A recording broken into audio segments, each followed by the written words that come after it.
So today we're going to talk about Melvin Gordon and his vision/decision making. Whatever you want to call it, it needs to improve. So there will be 3 runs, and then there's going to be one additional one where he does what he's supposed to do, and it works out well. So let's start with this first run here. As you can see, it's a 22 personnel, so 2 tight ends, 2 running backs, 1 receiver split out wide. And what they're going to do is they're going to motion the fullback, Derek Watt. He's going to motion to the left, and he's going to come all the way across the formation and kick out this defender. So what you'd like to do is just have Gordon follow his path and go right behind him. Instead, there is a hole here, and you'll see that. So let's get to that. We're going to go fast, or we're going to go slow. So you see Watt motion. Right here is decision time, and I think he makes the incorrect decision. I think it's pretty obvious. So we'll slow it down here.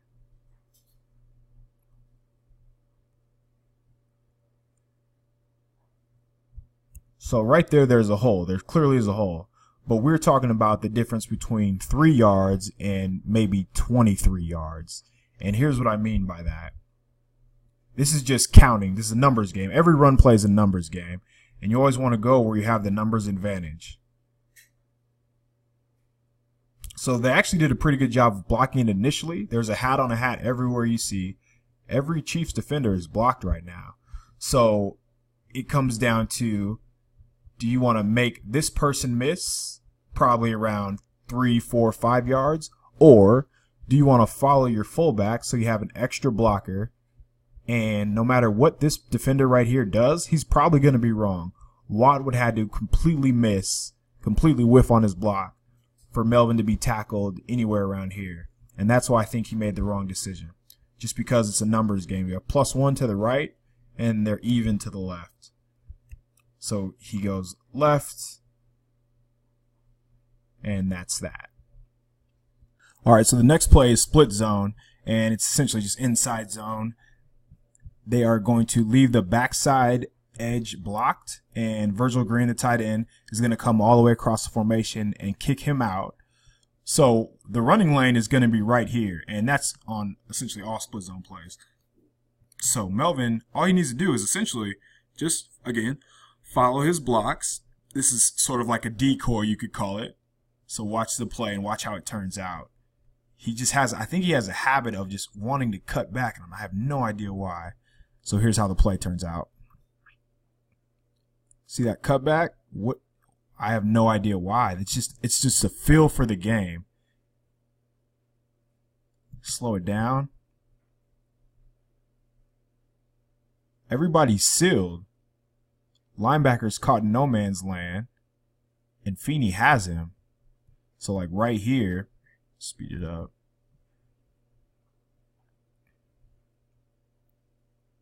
All right. So it looks like he's beat. But if you want to speed it up here, you mean to tell me that Gordon, if he just sticks right there, is not going to outrun 95? I'll be damned. I know for a fact he is.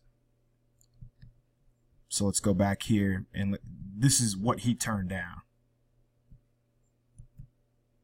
So he turned down this hole right here, and know that he's coming downhill to Feeney. So he turned this hole right here to cut back into 2 defenders. That's just a feel for the game, man. A feel for the position. Know what the defense is doing. Not good. Not good. I think the reason that last run drove me so crazy is just because they were on the 30-yard line going in. They get behind the chains on that run because he left yards on the field. 3rd down, they take a sack, punt it. No points. So 2 series later, they come back to that same run where Watt motions to the left, and this time Gordon follows his blocks, and you can't tell me on the sideline they didn't have this, whatever they're using, whatever tablet they're using. And they showed him the run and showed him what happens when you follow your block. So here we go. Simple, man. Watt goes in motion. He follows his track, cuts it up. Does what he does, man. He bounces off dudes. That's good, Melvin. Just follow your blocks, nice and easy.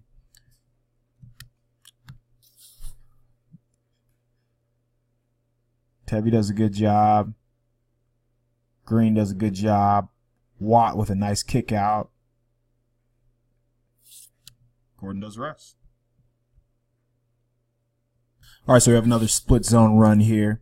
And this time, Melvin's going to pass up a hole right in front of him. This went for -2 yards, and 2 plays later, this is where Rivers threw the pick. Obviously, that's not on Gordon, but again, man, you never know. He might break it, and they might not be in a position where Rivers is running for his life on 3rd down to throw it. But here we go. Here's a play. Again, split zone. Going to leave the backside end unblocked. Green's going to come across and kick him out. The hole is going to be somewhere in between these B gaps. So A, B, A, B. Just got to have the vision, feel it, react, and make the play. As you can see, a little dance in. So like it might seem like there was nowhere to run to, but slow it down.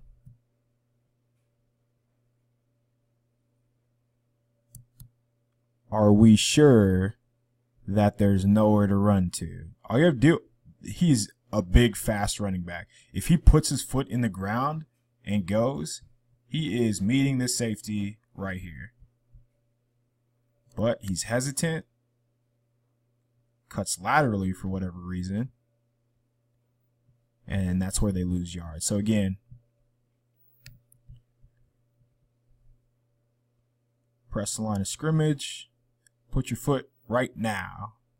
He's looking to bounce, bad habits, and nowhere to go. So one more time fast. Just up the middle, man. It's there. Here we go.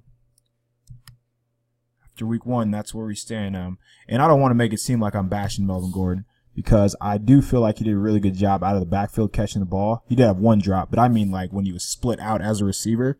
And I think that'd be a good idea moving forward, especially if the receivers played the way that they did. But that's my takeaway. Melvin Gordon running the ball just has to be better decision maker, man. Has to be more confident and just know where the defense is, know where the numbers are. And